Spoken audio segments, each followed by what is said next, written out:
The pawn sounds like it is the humblest of chess pieces, but it is really one of the most powerful.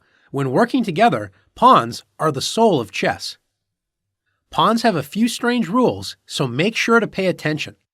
Pawns can only move straight forward, and they can only move one square at a time.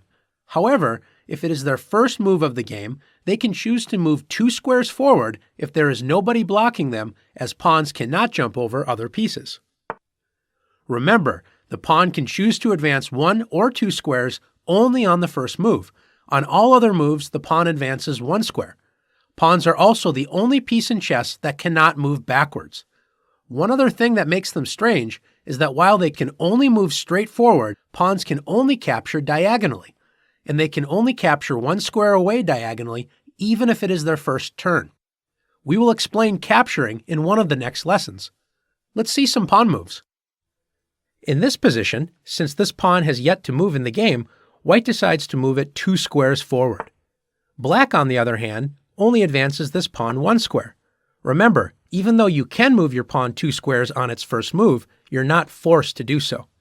White now advances the pawn forward, and now both pawns are blocked and cannot move. In this position, how many white pawns can move? If you said 1, you're correct. Notice that this pawn is blocked by the black pawn directly in front of it. Remember, pawns cannot move backwards.